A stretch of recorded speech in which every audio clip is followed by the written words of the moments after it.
Hello and thank you for tuning. Hello and thank you for tuning in to the third episode of me sitting on YouTube and blabbing about myself.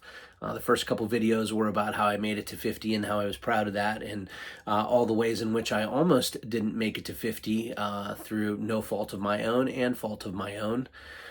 This third video I was very excited for. I got a grand total of 9 views on the first 2 videos, but I told myself that when I started this channel and really talking about myself, it wasn't so much the views or anything like that. I didn't set out to make any money on this YouTube channel.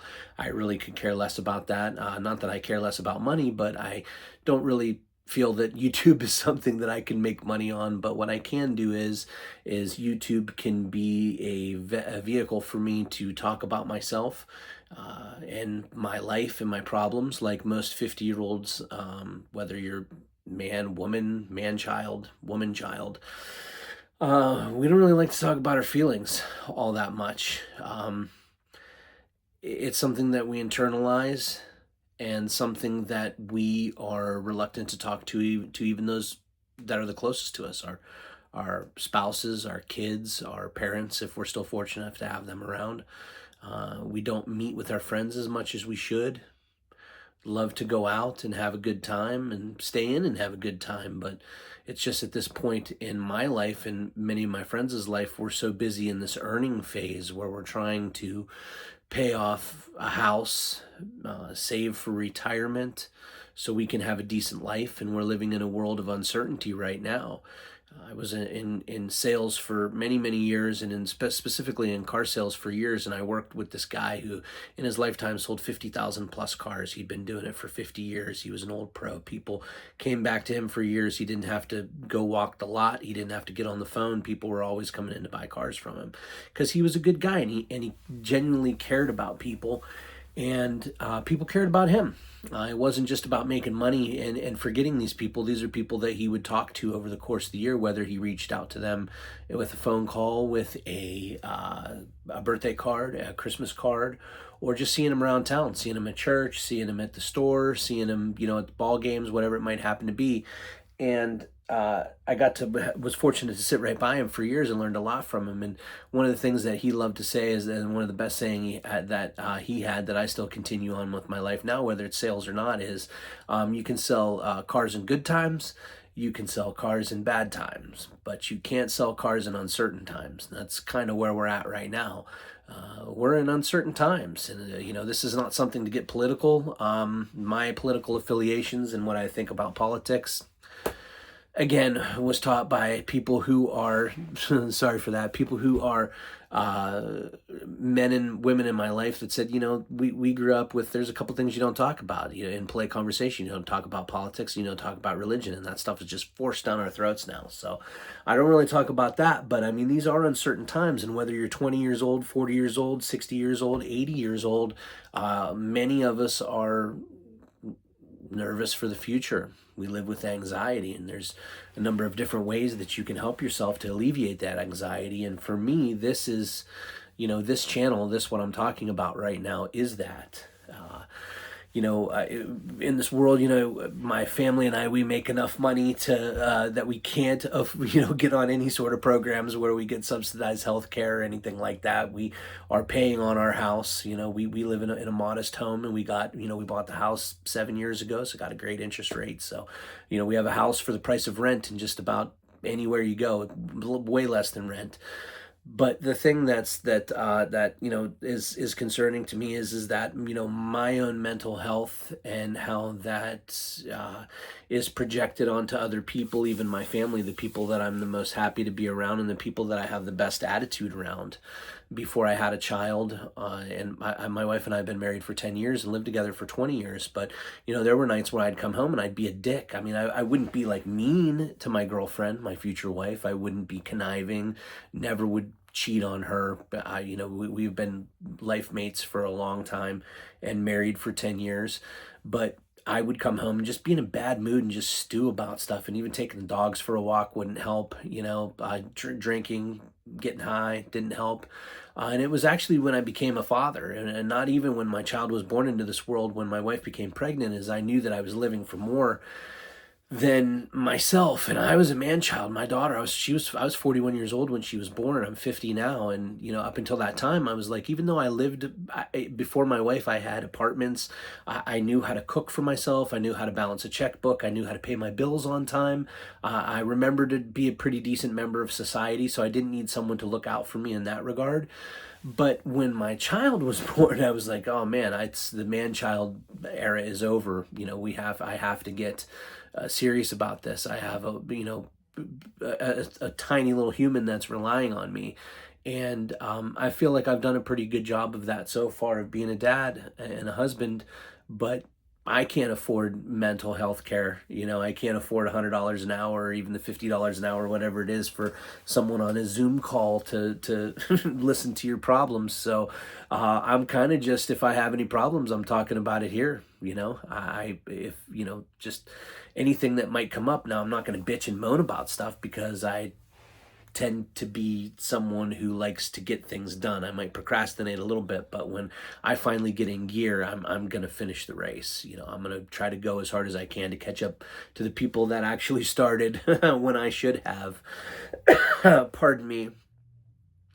But yeah, so that's what this channel is about. And I'm sorry to be rambling, but I told myself that the people that I really respect on YouTube now are not the creators. And some of the creators that have millions of followers are awesome, but the people that are right there in that pocket of having from like 10,000 to maybe 50 or 60,000 followers, those are the people that have seemed to have formed a community. And I don't know. I mean, I don't would never presume to form a you know, a core group of people that watches this. If people get something from it, great. But again, this is two things. This is me getting things off my chest and talking to my camera. I never thought I would have done this. Never in a million years thought that I would ever be showing my face anywhere, talking about these sorts of things. I had my sister, my daughter's a little bit a gossiper, so she told a couple people that I had a YouTube channel. I have it on a separate. It's not anything that my family can access through YouTube Premium. My wife could if she wanted to, but my daughter, I kind of keep it away because I don't really want her to watch this stuff yet. This is me. Again, number one, getting things out in of my head, and if not into the world, then out of my head. And two, this is a way for me to be one of the millions, if not billions, of voices that hopefully will forever be on YouTube. Hopefully YouTube is always a thing. I think it's one of the greatest inventions.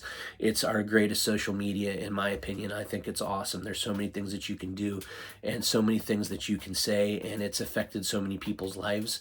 And I want my voice to be one of the voices in that cacophony for hopefully the rest of humankind, that people look back and be like, these are the things that were going on in 2025, or whatever time that they look in on that person's life. Someone could have 1,000 videos over the course of 20 years, and you can see those different points in the person's life.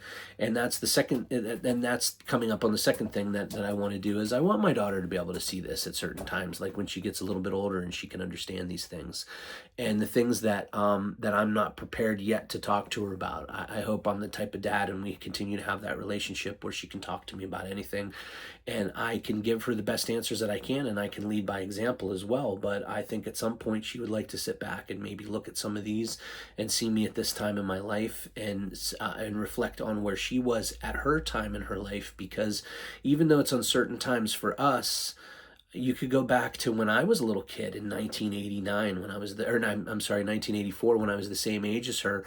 You know, people were pissed off at Reagan and all the things that were going on in the Middle East then, and the religious persecution and racism that we had.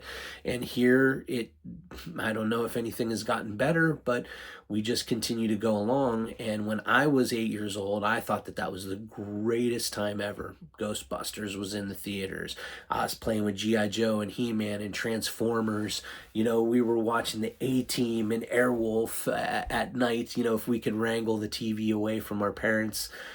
So she doesn't know that this is an uncertain time. She just knows that she's in second grade. She's having the time of her life. You know, we went to sign up for Girl Scouts tonight, and it was super cool. I started getting excited. I was like, they showed us the brownie sash, because that's what she would be in. It's a brown sash.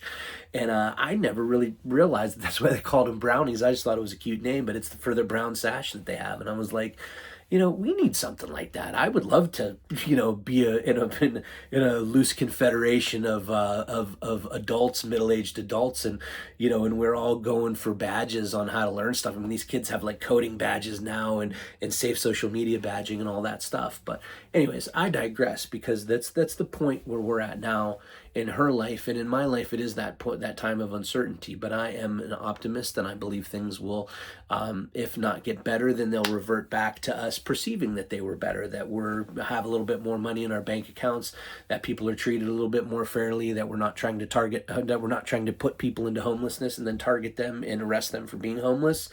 It's just a crazy world that we're living in now, and I am doing my part. I do my part locally. Sorry, I keep stepping on this light, but I'll get better, I promise. But yeah, I do things locally. I try to, my local government, my local community. It's kind of sounds weird, but me and my dog walk every single night, and we see all kinds of different people out walking. A small town, 7, 8,000 people, get to see the same people, but we almost feel like a neighborhood watch. Like we kind of know what's going on. So that's another one of the ways that I alleviate the stress and stuff. But I'm just feel very fortunate that I can sit here in my spare room, the smallest room in our house, which is kind of like my man cave, and talk about some of these things. And if other people think that it's informative and they like it, that's great, because I'll tell you, my first two videos got a grand total of 9 views. I got 1 subscriber, a couple comments. It was pretty cool. Again, not doing this for the clicks, doing this for how I feel afterwards, because I do feel euphoric. I feel better. I feel like a weight has been lifted off my shoulders. And if someone can sit here with me for, 10, 12, 15 minutes and feel like we're communicating with each other, feel free to leave a comment if you want. I mean, that would be awesome. I don't really care if people subscribe, if you watch it. I more feel like I like to hear what people are thinking, and maybe some of the things that we're talking about. If it resonates with you, that's awesome. Please leave a comment, because that's the thing I like the most. I like reading comments and stuff on some of the other things and seeing how we all align with whatever type of video it is we're watching, if it's political or how to or survival or sports, whatever it might happen to be, all the crazy stuff that's on YouTube. But I'm very happy to be part of it. I feel very fortunate, and I thank you for taking the time to watch this. And again, if you do like it, you feel it, you have a question or you want to make a comment on it, as long as it's not rude, too rude, I can handle a little bit of rude. I got thick skin. Please comment. But again, I appreciate you taking the time to sit here with me tonight. I hope everything's going a little bit better in your world. And the only thing I can say is, I have the determination to do a little bit better every single day. You're not going to bite off huge chunks. Sorry, the cats won't leave me alone in here. But anyways, you can do it.